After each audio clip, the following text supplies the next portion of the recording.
Picture this. A group of audacious thieves pulls off one of the most jaw-dropping heists in history, making off with 3.5 tons of cash from a heavily guarded central bank vault. That's right, 3.5 tons, a staggering weight that, if stacked as bills, would tower over 330 meters high, dwarfing even the iconic Eiffel Tower in Paris. This isn't the plot of a Hollywood blockbuster. It's the real-life story of the Central Bank of Brazil robbery, a crime so bold and meticulously planned that it left the world stunned. But who could orchestrate such a colossal theft? And how did they pull it off? Let's dive into this gripping tale. The story unfolds in Brazil, the largest country in South America. In the northeastern corner of the nation lies the state of Ceará, home to its bustling capital, Fortaleza. Spanning 314 square kilometers with a population of about 2.68 million. Fortaleza is a key port city along Brazil's eastern coast. Within this vibrant city stands a building belonging to the Central Bank of Brazil, established in 1964 as the country's primary monetary authority, responsible for issuing currency and destroying old notes. In early 2005, a German man named Santos, living in a seaside villa in Cumacu, 28 kilometers from Fortaleza, stumbled upon a golden opportunity. Through a tip from an insider at the bank, he learned that a massive stash of outdated banknotes was being stored in the vault. These bills were slated for destruction and replacement with new currency, kept separate from the circulating cash.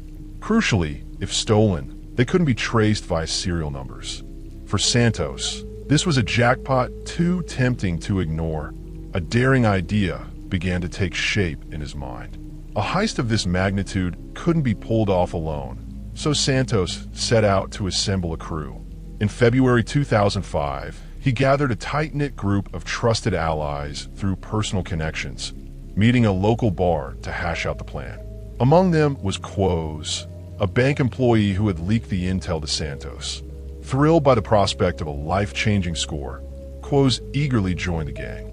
In the days that followed, he exploited his position to secretly photograph the bank's interior, pinpointing the vault's exact location and mapping out every camera, alarm, and motion sensor. With this insider knowledge, the crew gained a clear understanding of the vault's layout. Santos, however, faced a daunting challenge: how to breach the bank's formidable security and extract the cash. Entering through the main entrance and escaping unnoticed was next to impossible.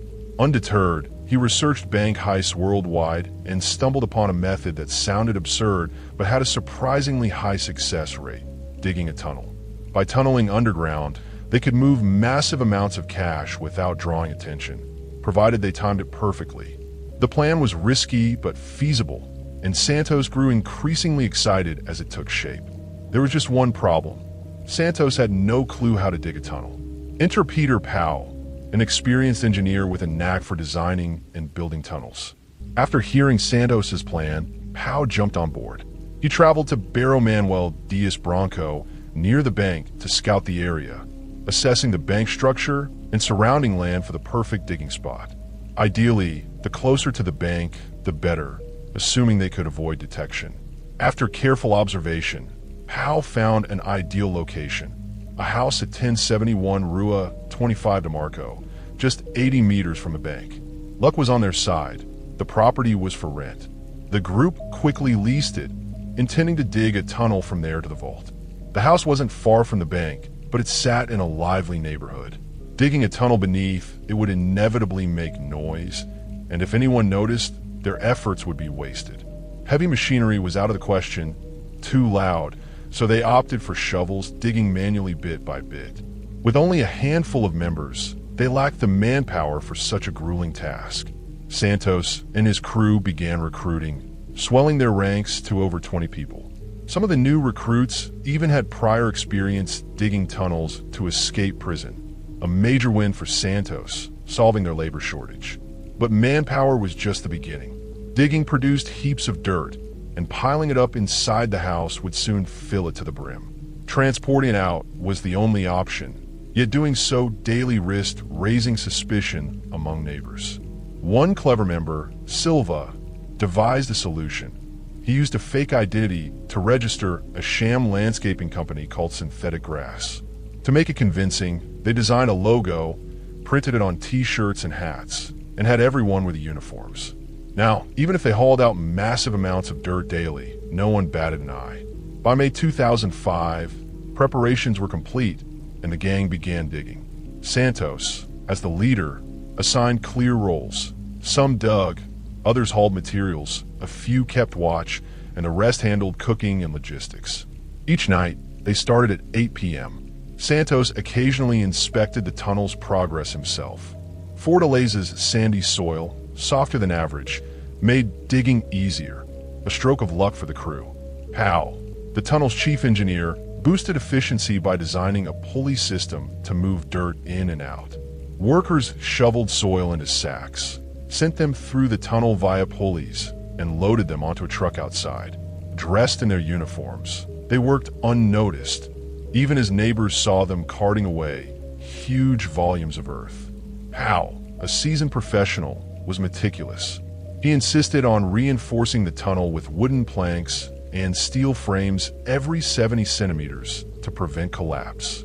He also installed lighting and ventilation, transforming the cramped space into a functional workspace. At 4 meters deep, the tunnel wasn't especially far underground, but the manual digging was so quiet that no sound reached the surface, even on still nights. They worked from 8 p.m. to 4 a.m., resting during the day and taking weekends off to unwind. As time passed, the tunnel edged closer to the vault, and everything seemed to be going smoothly. Then disaster struck. Just 15 meters from the vault, a worker's shovel hit something hard, producing a cracking sound. Before anyone could react, water gushed in. They'd accidentally ruptured a city water pipe. Quick thinking prevented a total collapse, but the pipe blocked their path. To bypass it, they dug upward 70 centimeters, bringing the tunnel closer to the surface. Passing cars caused it to shake violently, so they added steel supports for stability. After this detour, they pressed on, eventually reaching the vault's 1.1 meter thick concrete wall, 80 meters from their starting point. Breaking through with shovels was impractical, and loud machinery risked triggering the vault's vibration sensors or alerting outsiders. After deliberation, Santos and Powell settled on handheld circular saws with diamond-tipped blades, capable of cutting through concrete with minimal noise and vibration. With the entry method set, they turned to timing. Weekdays were too risky, bank staff would be present, but weekends, when the bank was closed, were perfect. They chose Friday, August 5th, 2005. After the staff left, they'd break in and haul the cash out, giving them until Monday before the theft was discovered. Ample time to vanish. On that fateful Friday, at 9 p.m., with the bank empty, the crew sprang into action. Using the saws, they breached the wall and entered the vault. Beyond their target, the old, untraceable bills lay priceless treasures, but they resisted temptation. Stealing anything else would be harder to sell and risk exposure. Their focus stayed on the 50 real notes slated for destruction. First, they obscured some cameras' views and avoided motion sensors. Trained meticulously, they moved with precision. One wrong step could trigger an alarm and ruin 3 months of work. After neutralizing the security, they stuffed the bills into sacks, shuttled them through the tunnel via pulleys, and loaded them onto trucks at the house. They worked tirelessly from 9 p.m. to 6 a.m., then scattered lime powder in the vault, tunnel, and house to erase fingerprints before fleeing. Their haul? A staggering 3.5 tons of 50 real notes, totaling 164.8 million reis, roughly 81 million US dollars at the time. After divvying up the loot, many fled to other states or countries. Santos and a few others stashed 5.6 million reis in a house in the Mobile neighborhood, 16 kilometers from the bank. The old bills, stored in PVC pipes, emerged moldy, prompting an ill-fated attempt to clean them in a washing machine. Some disintegrated, and a botched oven-drying effort turned others to ash. Eventually, they resorted to air-drying the rest manually. 2 days later, on Monday, August 8th, bank staff returned. A routine check revealed chaos. Dirt everywhere, scattered 50 real notes, and stacks of cash gone. The alarm sounded, and police swarmed the scene. They found a 75.4-meter tunnel, braced with over 900 wooden planks, equipped with ventilation and lighting every 6 meters. A miniature underground street. At the house, mud-caked bills and lime traces confirmed the thieves' base. A dropped SIM card in the tunnel became a key clue, linking to a prepaid phone. The robbers had ignored traceable cash in the vault, focusing solely on the untraceable stash. And tampered footage suggested an inside job, complicating the investigation as fingerprints were scarce. On August 9th, a car dealership reported a man buying 11 cars for 980,000 reais and 50 real bills, sparking suspicion. Witnesses also saw cash fluttering from a car on the road. Police traced some thieves to Fortaleza's Pinto Martins International Airport, identifying 2 via cash-bought tickets to Sao Paulo. By September 29th, the SIM card led them to a bar opposite a Mobile house, where they arrested a suspect and seized 12.26 million reais.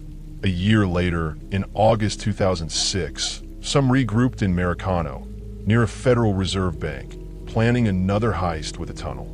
Posing as a decor firm, they dug again, but heavy rains and police surveillance foiled them. On September 1st, 2006, cops raided, arresting key players. Neto, a federal bank insider, got 17 years. Quos, the central bank mole, received 25 years and 6 months. Santos, the mastermind, was nabbed in February 2008, admitting to stealing 5 million reais but denying leadership, earning 49 years, later reduced to 35. Silva, the tunneling expert with a 2001 prison break on his resume, got 19 years. After 4 years, police recovered 12.52 million reais, 35 cars, and assets worth 53 million reais, 30% of the haul. Of 25 involved, 8 were caught. Others remain at large. The spree triggered 28 related cases, implicating 129 people, with 87 convicted. This heist, the world's largest bank robbery at the time, inspired a 2017 Sao Paulo gang to attempt a 500-meter tunnel heist worth 1 billion reais. Police stopped them, proving the legacy endured. From a criminal psychology perspective, this case reveals a mix of greed, ingenuity, and hubris. Santos's meticulous planning and recruitment reflect a calculating mind, yet his crew's sloppiness, leaving a SIM card, laundering cash bizarrely, betrays overconfidence. Their repeat attempt suggests an addictive, thrill-seeking pattern, common in career criminals who escalate until caught. It's a stark reminder, no matter how brilliant the scheme, human flaws often unravel it. Thanks for joining this wild ride. Until next time, stay curious.